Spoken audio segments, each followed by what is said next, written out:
Mon conseil IMO à un jeune de 25 ans. Bonjour, c'est Belrix, Audrey Cédric Belrose. Je suis content de te retrouver pour cette nouvelle vidéo, ce nouveau contenu, c'est sur le podcast. Alors, pour ceux qui si tu me connais pas, voilà, si tu me connais pas, je suis un entrepreneur, investisseur. J'aide les investisseurs débutants à avoir des revenus complémentaires grâce à l'immobilier. Et j'aide aussi les entrepreneurs, ceux qui ont lancé leur activité et qui n'arrivent pas à atteindre le chiffre d'affaires qu'ils auraient espéré, à construire des systèmes de communication automatique. Voilà. Donc là, on va parler d'immobilier. Donc, si tu n'es pas inscrit au club privé IMO, n'hésite pas à t'inscrire. C'est dans la description, tu verras, tu cliques, tu t'inscris, ça te prend 10 secondes et tu auras accès à des contenus hallucinants. Franchement, ça va vous me vanter, mais des contenus hallucinants et puis que je ne donne pas en public, je ne réserve qu'aux membres du club. Donc n'hésite pas, c'est gratuit, c'est offert, c'est cadeau. La dernière fois, je te disais comment avoir un mentor, surtout en immobilier. C'est pas évident, tu regardes ça et là des vidéos YouTube, parfois certaines vidéos se contredisent. Là, tu auras accès à une méthode de A à Z et des principes qui vont t'aider. Voilà. Alors, comment dire? Comment débuter en immobilier quand on a 25 ans? C'est ça mon conseil. Pourquoi je te dis ça? Parce qu'il y a de plus en plus de personnes qui sont jeunes. Moi, j'ai commencé genre 27, 28, et encore, c'était pour ma résidence principale que j'ai fait ma première acquisition immobilière.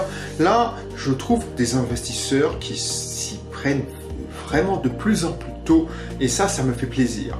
Et ce que j'aurais donné comme conseil avant tout, alors c'est pas les conseils bateaux comme voilà, constitue un apport, fais des économies, reste chez papa et maman. C'est vrai, ça peut le faire. C'est-à-dire que effectivement, tu vas constituer un apport, tu vas rester chez papa et maman, mais ça peut être un frein aussi. Pourquoi? Parce qu'on va te dire qu'il faut 10-20% de la somme. Donc si tu veux investir 100 000 euros, il faut économiser, épargner 10%, donc 10 000 euros. Mais pour un jeune de 25 ans, surtout s'il a un salaire qui dépasse pas le SMIC, moi je me souviens, mon premier salaire, justement, j'avais 25 ans, 24 ans, 25 ans, j'ai gagné à peine 1500 euros. Pour un gars qui avait fait 5 ans d'études, qui avait eu son master avec mention bien, c'était peu, mais bon, moi j'ai eu de la chance de trouver ce boulot parce que ceux qui se rappellent de la crise des subprimes, mais c'est pas la crise des subprimes, j'étais déjà embauché, mais l'explosion de la bulle internet qui a fait très mal, bah ce genre d'expérience te forge et en fait tu te rends compte que tu vas dans un boulot pas pour gagner de l'argent mais pour apprendre, et j'ai beaucoup appris, mais c'est pas le sujet de cette vidéo.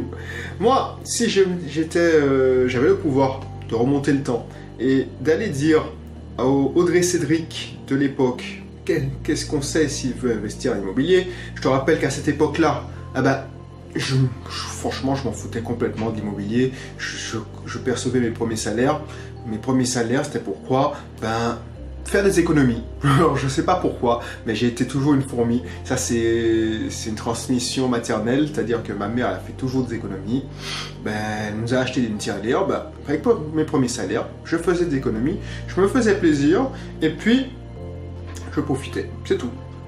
Mon premier conseil, faire des économies, c'est un bon conseil, mais c'est pas le plus efficace. Ce que tu dois faire, c'est te former. Parce que ce que tu fais à 25 ans, sur la tangente de ta vie, aura beaucoup plus d'impact que si tu commences à 35 ans, 40 ans. Je m'explique, c'est pas parce que si tu as 40 ans, tout n'est pas foutu, hein, t'inquiète pas. Mais si tu apprends les bons trucs, les bonnes choses, les bonnes valeurs, les bonnes connaissances, surtout en immobilier à 25 ans, ça aura beaucoup plus d'impact que si tu attends et tu les apprends à 30 ans, 35 ans. Pourquoi? tu as vu le film L'Effet Papillon. L'Effet Papillon, c'est un film où, en fait, on t'explique... bon, c'est une fiction, hein, ça fait longtemps que je l'ai vu, mais si tu as l'occasion de le voir, tu vas penser à moi. L'Effet Papillon, c'est qu'un acte dans... genre, à 10 ans, peut avoir un gros impact à 35 ans. Alors qu'un impact à l'aube de ta vie, à l'aurore, j'ai envie de te dire, à l'aurore de ta vie, genre 80, ça aura moins d'impact sur ta vie entière. Je t'explique comment te dire ça de manière simple. En fait, imagine, tu as pris une mauvaise habitude et tu as suivi des camarades à l'âge de 16 ans et tu t'es retrouvé dans une affaire sordide où on t'a piqué en train de voler. Alors, tu vas avoir un casier judiciaire à 17 ans, 18 ans, alors je ne sais pas si c'est une pire fiction, hein.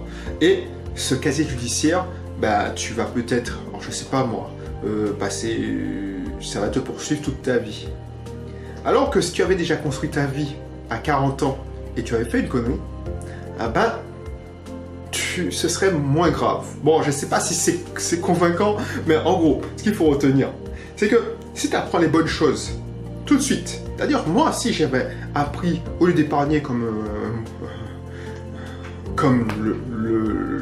la fourmi moyenne, si j'avais pris la peine de lire des livres comme Père riche, Père pauvre, tous ces concepts qui m'ont foutu une gifle à l'âge de 34 ans, ouais, 34 ans, ça aurait beaucoup plus d'impact. Je le vois parce que j'ai rencontré un gamin qui a commencé à investir alors qu'il était en études. Il a beaucoup plus d'avance que moi à son âge. C'est-à-dire que, voilà, si tu fais ta première acquisition avec le bon mindset, c'est pas le fils à papa ou le papa achète un appartement pour lui à Toulouse, par exemple. Ça, c'est du vécu. C'est avec le bon mindset, avec les bonnes connaissances, en suivant les bons mentors. Si tu arrives à investir, tu comprends les mécanismes. C'est pas investir pour investir, mais tu comprends les mécanismes, le levier financier, voilà. À 25 ans, tu commences, je sais pas, en achetant un studio, et puis, comme tu comprends les mécanismes, tu peux multiplier ton investissement par 10, par 20 plus facilement. Donc, tu peux te retrouver à 40 ans en étant multimillionnaire avec l'immobilier. C'est ça que je te dis. Ce qu'il faut retenir, c'est ça. Parce que plus tu commences tôt, plus tu apprends les bons trucs. Et apprendre les bons trucs, c'est quoi? C'est regarder les vidéos YouTube qui parlent d'immobilier, ce que tu es en train de faire. C'est aussi apprendre avec des livres. C'est surtout acheter des formations en ligne, aller dans des séminaires, des conférences sur l'immobilier si le sujet te passionne. Là, je suis en train d'accompagner une fille de 27 ans. Mais cette fille-là, à son âge, avec mon accompagnement, elle va se dégager un cash flow, c'est-à-dire un bénéfice net de 1000 euros, 1200. Voilà, avec ça, je te garantis qu'avec 1200, 1300 euros, elle aura encore un apport pour gravir les échelons de l'immobilier. Et à 33 ans, par exemple, je pense qu'elle sera, 6 ans plus tard, elle sera beaucoup plus loin que moi à son âge. Tu vois ce que je veux dire? Pour t'expliquer, pour revenir sur le concept l'effet papillon, parce que franchement, j'ai pris un exemple vraiment sordide qui n'est pas pertinent. Mais regarde, si à 25 ans, moi, à 25 ans, j'étais quelqu'un de casanier, j'épargnais, oui, mais je regardais beaucoup de télé, je regardais toutes les conneries à la télé, toutes les télé-réalités. Si à 25 ans, j'aurais pu me prendre une navette à voyager dans le temps, une machine à remonter le temps, et je serais venu me dire, mais au lieu de regarder Koh-Lanta, l'île de la tentation et toutes ces conneries, pourquoi tu lis pas? Alors, peut-être que je me serais envoyé chier, la version de moi à 25 ans, qu'est-ce que tu dis? Mais si j'avais pu m'envoyer ce message-là, voilà, regarde, lis au moins ce livre, Père riche, Père pauvre, et ça va te donner une solution. Ça aurait pu être l'élément déclencheur. Toi, si tu as 25 ans, si tu as 24 ans, tu as la vingtaine, et tu passes ton temps à aller sortir, à cramer ton argent durement gagné en boîte de nuit, à payer des coups à tes potes, à flamber, en faisant le kéké, en prenant une bouteille de champagne. à 100 euros, 150 euros. Alors c'est bien, tu as de la compagnie, tu es dans le carré VIP, tu es content, la bouteille arrive avec une sorte de feu d'artifice, mais tout cet argent cramé, si tu pouvais l'utiliser pour faire l'effet levier, je te garantis que 5 ans plus tard, et si tu veux encore te faire plaisir, parce que peut-être que ça ne t'intéressera plus, si tu veux encore te faire plaisir et dire bon ben je me prends une boîte de nuit et je fais le kéké toute la nuit, ben tu pourras plus facilement. Ça c'est ça. Ben après on est la moyenne des 5 personnes qui le fréquentent le plus, donc si les personnes qui te fréquentent le plus t'entraînent dans ces boîtes de nuit, ben tu n'auras peut-être pas le temps et l'état d'esprit pour commencer à faire ton apprentissage financier.